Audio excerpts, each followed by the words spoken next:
Hi, I'm your host Vasco Duarte. Welcome to the Scrum Master Toolbox podcast, where we share tips and tricks from Scrum Masters around the world. Every day, we bring you inspiring answers to important questions that all Scrum Masters face day after day.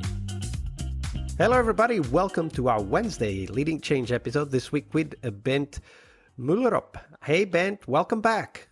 Thank you. So Wednesdays are change days here on the podcast. We are very often involved with change processes as Scrum Masters. Could be an individual change, sometimes our own change.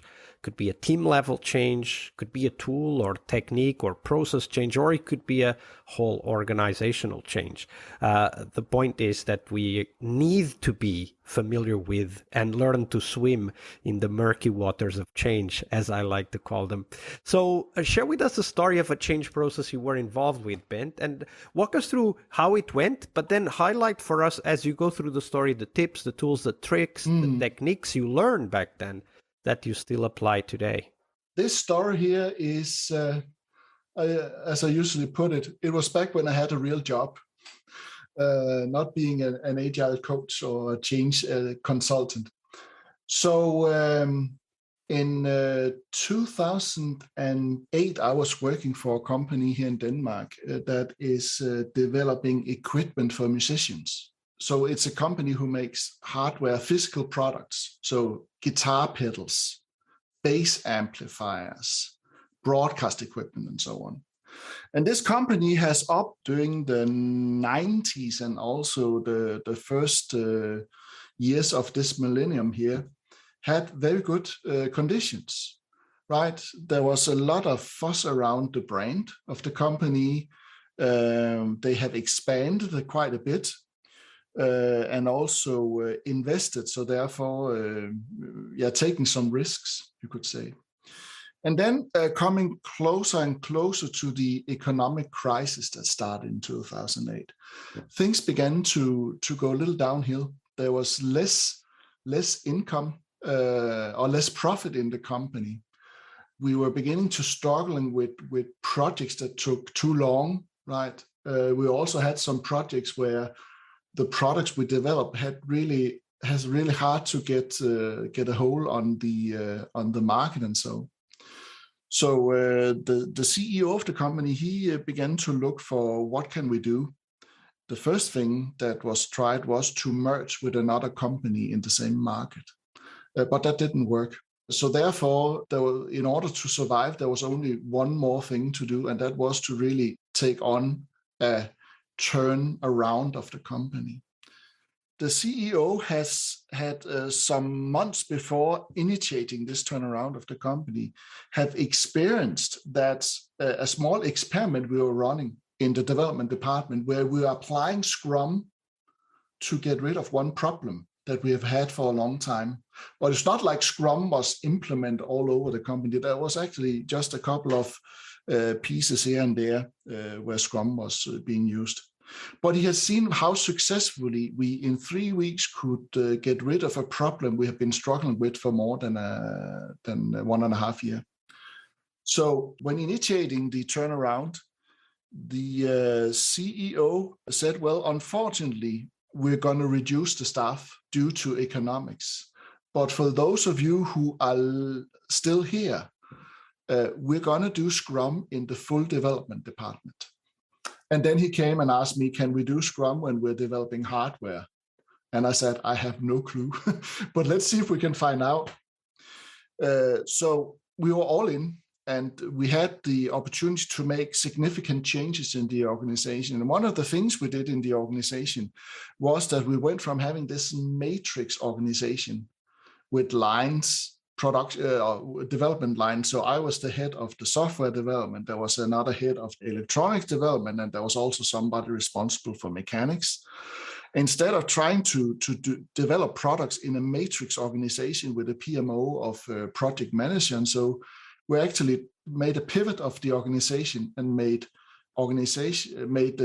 business units, we called it, where each business unit actually was a Scrum team with a Scrum Master and a product owner and a couple of business managers attached as well. And what we did was that we actually I believe we were some of the first who did this, actually made a Scrum team where we had both software, electronics, mechanics, and hardware engineers in the same team. And we made the instead of the developers having like this identity, I'm good at this or that technology, we try to form them into having a focus on what is it actually we do for the customer. We had the benefit of that many of the developers in the company were also users of our products, because many of them were also musicians. Many of them had friends who were musicians. So it's easy for us to get them to understand what is the business in all this. So they had a direct contact with the customer all the time. They had, maybe it was informal in many ways, right? But they had a huge understanding of the domain, because they were actually customers in the domain themselves. So what did we do? Well, we made a huge effort in making people understand what is the purpose of each team. We had understanding also based on the book that I shared before, The Wisdom Teams, I did the other day. We also made sure that what are the conditions that needs to be there for a team to become a team. We invested highly in team building activities like the market of skills, where we both build up trust between the team members. We help team members also to hold each other accountable. And we also made it more and more clear for people, help people to have more and more clear that I can go beyond my own competences, right? That if we need something else to happen, so forming T profiles, if we need something else to happen, then I will also try to get that. And one example we saw of this was, for example, a team who were developing a bass amplifier. And for some reason, the power unit of that bass amplifier was burning off all the time. And the guy who was the expert on this, he shared with the rest of the team that I have really in trouble in finding out what the heck is wrong here. And now I have a lack of prototypes because all the prototypes have been burned off. So before I can make further tests, I need to build more prototypes, and that will set me back. And when he shared that with the team, then some of the firmware developers said, well, we can build prototypes. Just show us how to build one prototype and we can build the rest of you. So what we got out of this was that since we now had a bigger focus on what we do for the customer, people also begin to do what needed to be done in order to deliver it. So take a responsibility for the full chain there. So there was, for this to be successful, this whole change here, there was an appealing goal, which was, can we save the company? Because otherwise we're going to close down the company. There was this benefiting of that people understood what they were doing for the customer, right? And all this entrepreneur spirit that we were able to develop in that company. That has been a huge inspiration for me in the work I've been doing since then. And this is more than 10 years ago. Absolutely. It's a great story, an inspiring story, because it is sometimes in the harshest of moments that we find the courage and the energy to go through really difficult changes, right? Yes, absolutely. At that point, there's no, I don't want to do this. It's more like either I want to keep my job and I need to do this, or then I'll find another job. Yeah, you can discuss where either fear as a motivation factor is valuable, right? Yeah, so that's a good point. So maybe there are two types of, there's probably more. I'm not a psychologist, of course, but one is the fear you have as a person of being punished or chastised or ridiculed or shamed.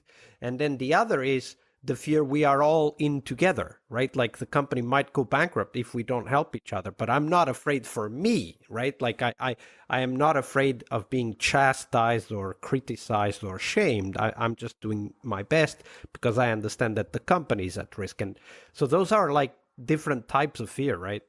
Yeah, in this case here, it was the fear of bankruptcy, right? Or losing my job, right? There was much less fear of making a mistake, right? Because we made a lot of mistakes doing that, right? But nobody was punished for that. Yeah, absolutely. That sounds like a story that deserves a book. Well, I actually discussed that with an old colleague of mine the other day, and we actually agreed that we should have written the book back then. Man, maybe we can still get back to it at some point. It's never too late to tell the story. That's what I tell all my guests. Okay, cool. Thank you for sharing the story, Bent. You're welcome. Leading change is one of the core skills we must acquire, but it is only one of the steps towards our success as Scrum Masters. Tomorrow, on Success Thursday, we will talk about how to define success for the Scrum Master role, we'll cover tips on how to measure your way to that position, and most importantly, how to develop that focus on continuous improvement that is as important for Scrum Masters as it is for teams. See you tomorrow. We really hope you liked our show. And if you did, why not rate this podcast on Stitcher or iTunes? Share this podcast and let other Scrum Masters know about this valuable resource for their work. Remember that sharing is caring.